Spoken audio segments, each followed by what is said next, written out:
Imagine this. Thursday evening. You're in your brother-in-law's garage, sitting on a cooler, cold beer sweating through the label. Reds are down 4 in the 6th on a TV so old the colors bleed. He's flipping Bratz on a rusted Weber. The dog's asleep under the workbench. Normal Thursday, same as every Thursday for 15 years. Then he sets down the tongs, mutes the game, looks at you with an expression you've never seen on his face. Glenn, there's something I need to tell you about Connie. And I'm sorry, that was my brother-in-law Dale, my garage, my beer, and the last normal Thursday I'll ever have. My name is Glenn Weber, 62 years old. Retired postal worker, 31 years carrying mail on Route 14 through Anderson Township, east side of Cincinnati. 8 miles a day. Rain, ice, August heat that buckled the asphalt. 2 knee surgeries. Never called in sick twice in a row. That's the kind of man I am, the kind who shows up. Connie and I married in 1994. She's a dental hygienist at a practice in Mariemont, 61 now, still works 3 days a week. Smart, precise, the kind of woman who color codes her spice rack and files receipts by month. When we were young, I thought that was adorable. Organized, reliable, 32 years. A daughter named Amy, 28 now, works at a non-profit in Oakley. A house in Anderson Township with a wraparound porch I framed with my own hands over 2 summers. Saturday mornings at Findlay Market buying tomatoes and sourdough. Sunday dinners, her lasagna that she made better than her own mother's. I love that woman the way quiet men love. Not speeches, not grand gestures. I scraped ice off her windshield every winter morning because she hated cold steering wheels. Rebuilt the kitchen cabinets when she said the old ones looked tired. Showed up every single day for 32 years. Dale set his beer on the concrete. Lorraine told me something last night, made me swear not to repeat it. He rubbed the back of his neck. But you're my family too, Glenn. I can't sit here every Thursday and pretend I don't know. Know what? Connie's planning to come stay with Lorraine next week. She's going to tell you she needs space, needs to clear her head. Maybe she does. Glenn, it's not a visit. They've been planning it for 2 months. Her and Lorraine. It's a trial separation. They have a timeline. Lorraine cleared the guest room 3 weeks ago. He looked at the floor. Connie's been rehearsing what she's going to say to you. Lorraine showed me the notes. The marriage feels stale. I need to clear my head. It's just a week, word for word. I set my beer down. The condensation left a ring on the cooler. Rehearsing. I'm sorry, Glenn. I drove home on muscle memory. Pulled into the driveway. Killed the engine. Sat there. Hands on the steering wheel. The porch light was on. She always left it on for me. 32 years I'd loved that small detail. Now I sat in my truck staring at it, wondering if it was love or habit. Inside, Connie was on the couch with one of her wellness magazines. She looked up and smiled. How's Dale? Good. Reds lost. They always do. Reds lost. They always do. Normal, perfect pitch. Like nothing was planned. Like our marriage wasn't on a timeline I didn't know about. I almost convinced myself Dale was wrong. Maybe Lorraine exaggerated. Sisters talk. They dramatize. Sunday morning, breakfast. She set her coffee down and said it like she was mentioning a dentist appointment. I think I'm going to spend next week at Lorraine's, just to recharge. The marriage feels stale, Glenn. I need to clear my head, word for word. The rehearsed speech. Down to the pause before stale. Sure, Connie, if that's what you need. She blinked, looked at me like I'd read the wrong line. Maybe the script had a section for pushback. Just a week, she added. I heard you, now stay with me. Because what happened next is the part I still can't talk about without my chest getting tight. Not the trial separation. Not the rehearsed speech. Something worse. Something I found in my own house, in my own bedroom, in a $1 notebook from CVS. Monday, she was at work. I was home, retired since March, first full spring without a route. I was putting away laundry. Her nightstand drawer was open an inch, and I saw the edge of a green spiral notebook. I almost closed the drawer. Almost. But 31 years of reading addresses taught me something you notice when things don't belong. That notebook wasn't there a month ago. First page, a date, January 14, 2024. Underneath, a table, handwritten. Her clean, careful penmanship, the same handwriting she used for birthday cards and grocery lists. T1, conversation quality. 4, physical effort. 3, makes me feel valued. 5, ambition growth. 2, would I choose him again? 3, notes, same patterns, nothing changes. Everall. 3, I turned the page. Week 2, week 3, week 3, week 8, week 15, week 40, 104 entries, 2 full years. Every Sunday night, while I washed dishes or watched TV or fell asleep on the couch thinking we were fine, she sat somewhere in this house with a pen and graded me. I flipped to the last entry, written the morning she mentioned Lorraine. WEEEEC, WE, 1004, conversation quality, 4, physical effort, 3, makes me feel valued, 5, ambition growth, 2, would I choose him again, 2, notes, trial week begins Saturday. Compare how I feel without him versus with him. Lorraine says by Thursday I'll know. Oh, overall, 3. At the bottom of the last page, in red ink, circled twice, running average, 4, I put the notebook back, closed the drawer, 4. 3 out of 10. That was me. That was us. Not sometimes she's unhappy. Not rough patch. A number. A documented, week by week, 2-year case that her marriage, that I, was failing. And the thing that sat in my chest like a cracked rib wasn't the score. It was the handwriting. Neat, careful. The same penmanship she used for Christmas cards. She'd scored our marriage between her grocery list and her moisturizer routine. Maybe it was just venting. Everyone writes things they don't mean. Private frustration. A diary. Then I saw her bookshelf, starting over after 50. The next chapter. Designing Your Second Life. All purchased within the last 18 months. I checked the Amazon account. Kitchen table. 1 hour and 14 minutes. Coffee went cold. She wasn't processing. She was preparing. The journal wasn't a diary. It was a closing argument. And the verdict was already in. I didn't throw anything, didn't call Dale, didn't drive to Marymount and make a scene at her office. I sat there until the light through the kitchen window changed color. Then I got up and started noticing things I'd stopped seeing. Family photos in the hallway. Mine had migrated toward the bathroom. Her planner on the counter, open to a page with L, confirm guest room, written in the margin 3 weeks ago. She'd been building an exit, not in anger, not in tears, in data, Wednesday evening, the night before she left. Connie cooked pork chops, my favorite. Set the table with the good plates. Poured wine. Sat across from me and reached for my hand. Glenn, I think this week apart is going to help us. I really do. Her eyes were soft. Her voice was the voice from our first year. When I come back, let's try. Let's really try. And here's the thing. I believed her. For about 30 seconds, sitting in our kitchen, holding her hand across the table we'd had for 27 years, I believed maybe she was right.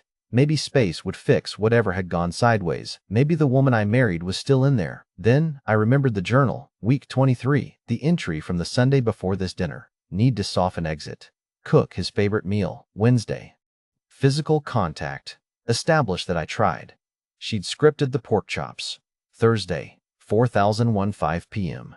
She rolled her suitcase to the front door, kissed my cheek, and smiled. I'll call every night. I know you will. It's just a week, Glenn. I know. I watched her Camry pull down the driveway, past the Henderson's oak tree, gone. Then I picked up the phone. Here's the thing about patient men. We don't explode. We don't slam doors or drive across town or make speeches in driveways. We sit, we process, and then we move. And when patient men move, it's permanent. Monday morning.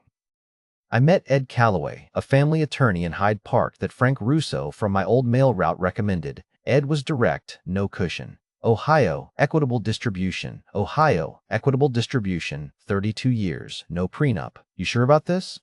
Ed asked. She graded me. Every week, for 2 years, my average was a 4. 3. Ed paused. Out of what? 10. He nodded slowly. Let's get started. Tuesday. I drove to Norwood and looked at a 1-bedroom apartment, 2nd floor, clean light. The landlord was a retired teacher named Margaret. Starting over? She asked. Something like that. The quiet ones are always the ones who surprise you. I signed a 6-month lease. That night, 8:03 p.m. Her call, right on schedule. Hi Glenn, how was your day? Quiet. Organized the garage. Finally, I've been asking you to clean that out for years. She laughed. Light, familiar, normal. How's Lorraine? Good. We went to that new cafe on Madison. I taped another box after we hung up. Wednesday, I packed the garage, my tools. My father's fishing rods. The set of chisels I'd had since 1989.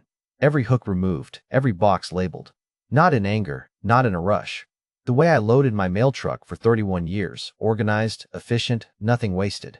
Wednesday night, 9 p.m. She called later than usual. Her voice was different, quieter, something underneath it.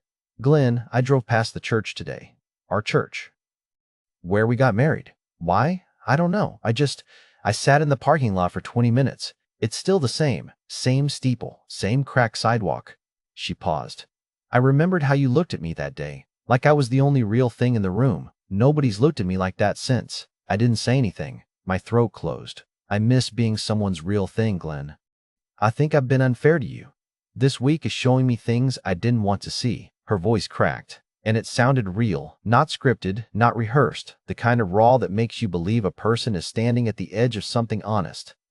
I sat in the apartment I'd leased 24 hours earlier, surrounded by boxes of my own belongings, and for one full minute I considered putting everything back. Glenn, are you there? I'm here, Connie. I think we can fix this. Get some sleep. I hung up, stared at the wall. Here's where the floor dropped out. Thursday morning, 7:01 a.m. Amy texted me, my daughter. She'd been carrying this for a year, and I didn't even know she was bearing weight. Dad, Mom called me last night. Right after she called you. Same time. She told me something different. I called Amy. She answered on the first ring. What did she say? Word for word, the week is confirming what I already knew. I don't miss him. I miss the idea of him. The church thing worked. Lorraine said nostalgia softens them. By Friday I'll be sure. I sat on the edge of my new bed, the one that still had plastic on the mattress. She called you right after she called me. Same voice, Dad. Same tears. Different words. Same woman. Same Wednesday night. To me, I miss being your real thing. To Amy, I don't miss him. I miss the idea of him. Lorraine's playbook. Thursday is nostalgia. Friday is confirmation. There's more, Amy said. I need to tell you in person. Thursday evening. 7 p.m. Amy walked into the Anderson Township house and saw the labeled boxes in the garage, the gaps on the walls, the empty hooks where my tools used to hang. She sat on the workbench. She didn't look surprised. You found the journal, she said. Not a question. How long have you known? Last Thanksgiving. I was looking for the gravy boat in her nightstand. Don't ask. I read 3 pages and put it back. Then I called her that night. And? I said, Mom, what is this? You're grading Dad like a dental exam? You know what she told me? I waited. Sometimes you need data to make a decision, Amy. Your father is a good man. He's just not enough of one. Amy's jaw tightened. That's when I knew, Dad. The journal wasn't curiosity. It wasn't processing. It was a closing argument. She'd already made the decision. She was just building the file. We sat there, shoulder to shoulder in a half-empty garage. There's something else. About Aunt Lorraine. What about her? You remember Uncle Paul? Paul Novak. Lorraine's first husband. Drove a FedEx truck. Solid guy. Quiet. In 2011, Lorraine announced she needed a personal retreat, 2 weeks in Sedona to find herself. She never came back. Paul signed papers 6 months later. Moved to Columbus. I never saw him again. Same playbook, Dad. Amy's voice was flat, tired. Lorraine coached Mom through this. The speech. The marriage feels stale.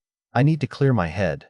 Paul got those exact words in 2011. Same timeline, same just a week, same guest room. Mom and Lorraine talked about Paul's divorce for years like it was a case study, like Lorraine had figured out the right way to leave a man. Something shifted behind my ribs, not anger, something colder.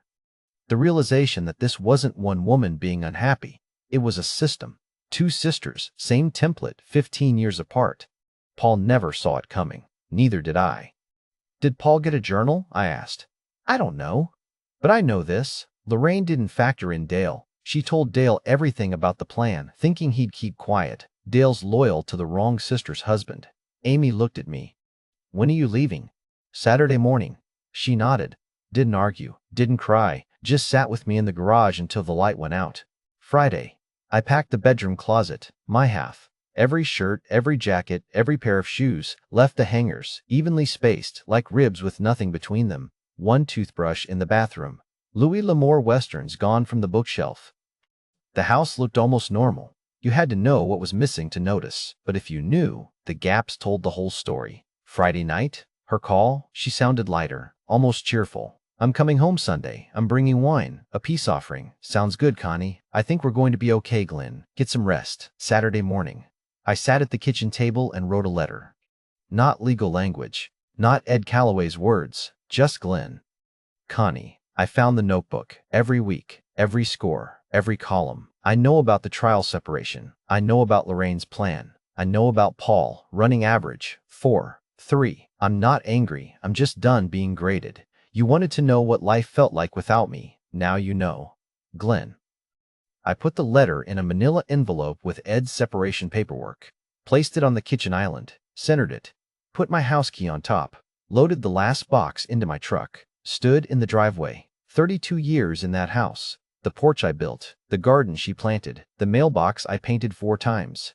Got in the truck, didn't look back. Not because I didn't care, because I'd already said goodbye to every room in my head 100 times. Patient men rehearse their exits in silence. By the time we move, the leaving already happened. Sunday, 6:07 p.m. Amy texted me 2 words, she's home. I was sitting in my apartment in Norwood, coffee by the window. The sun was going down behind the building across the street. Not peaceful quiet. Empty quiet. The kind you earn. Here's what Amy told me later. Connie walked in with her suitcase in one hand and a bottle of Pinot Noir in the other. Set the wine on the counter. Glenn, I'm home. I brought wine. Nothing. Bedroom. Closet doors open. His side. Empty. Hangers swaying from the draft. Garage. Shadows on the walls where tools used to hang. Fishing rods gone. Workbench cleared. Kitchen island. Manila envelope. His key on top. She opened the letter. Read it. Read it again. Called Amy first. Not Glenn. Where is your father? He left, Mom. What do you mean he left? He found the journal. Every page. Every score. He knows about Lorraine. He knows about Paul. 3 seconds of dead air. He wasn't supposed to find that. No, Mom. You weren't supposed to write it. She called me at 7:23 p.m. I answered. I said I'd answer every call that week, and I did, because that's who I am. The man who shows up, even when there's nothing left to show up for. Glenn, come home. We can talk about this. Talk about what, Connie? The scores or the script? The journal was personal. You gave me a 4.3 out of 10 for 104 weeks. That's not processing. That's a performance review. If you'd tread harder, Glenn. I built you that porch with my own hands, cooked every Sunday dinner for the last decade, scraped ice off your car every morning since 1994. You scored Sunday dinners. A 3. Silence. I was confused. Stale. I know. You rehearsed that word. She started crying. And some of it was real. After 32 years, you know the difference. These were real tears. But real tears don't erase real scores, Lorraine said. She stopped herself. But it was already out. Lorraine, I said. The same Lorraine who did this to Paul. Who gave you the speech word for word? Who cleared the guest room 3 weeks early? That was different. It's the same playbook, Connie. Same words. Same timeline. Same week away that was never about coming back. You don't understand. I was scared. Wednesday night, you called me from that church parking lot, told me you missed being my real thing. Your voice cracked. I almost believed you. I did mean. Then you called Amy. Same night, same voice. I don't miss him. I miss the idea of him. The church thing worked. Those were your words, Connie. Not mine. The line went quiet. Not angry quiet. Caught quiet. The sound of someone who just realized the audience heard the backstage conversation. Amy told you that? Amy's been carrying your secrets for a year. She's done. I heard her breathing. Ragged. Uneven. So that's it? 32 years and you just walk away? You spent 2 years walking away. You just did it with a pen. Long silence. The kind that has weight. I loved you, Glenn. I still do. In my way. I know you do. Your way included a grading rubric. Can we try? Connie, you spent 104 weeks deciding whether to stay. I spent 1 week agreeing with your numbers. The math is done. She didn't hang up, neither did I. We sat on opposite ends of a phone line that used to connect a family, listening to each other breathe. 32 years ending not with a slammed door, but with the quiet of 2 people who finally ran out of decimals. That was late March. By summer, the papers were filed. Equitable distribution. Clean. I didn't fight for the house. Let her keep the porch I built and the kitchen I remodeled and the mailbox I painted 4 times. I know what I built. I don't need to live inside the proof. Amy calls every Sunday. We get eggs at a diner in Norwood. She tells me about her job, her boyfriend, the leaky faucet I keep promising to fix. Normal things, the kind that don't need a score to mean something. Dale called once. Said he was sorry. I told him he had nothing to be sorry for. He was the only honest person in that family. I ran into Connie once. Kroger, produce section. She had her cart. I had mine. Hi, Glenn. Hi, Connie. The house is quiet. Mine too. She started to say something else. I saw it forming behind her eyes. Then she turned back to the tomatoes, and I pushed my cart toward checkout. Some nights I sit by the window in Norwood and think about that green notebook, 104 entries. Every Sunday for 2 years, she sat down and decided whether I was worth staying for. And every week, the answer was barely. But here's what she never had a column for. She never scored the man who showed up every day for 32 years, who carried mail through blizzards and carried her through 2 miscarriages and carried that family on his back without once asking for a grade.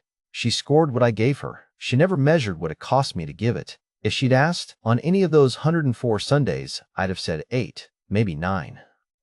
Because I wasn't scoring the marriage. I was living in it. She wrote 104 letters about our marriage. Every Sunday, sealed in that green notebook, filed between the grocery list and the moisturizer. She just never expected the mailman to read one. Dear listeners, that's our ending. If it resonated, subscribe to support the channel. See you next time.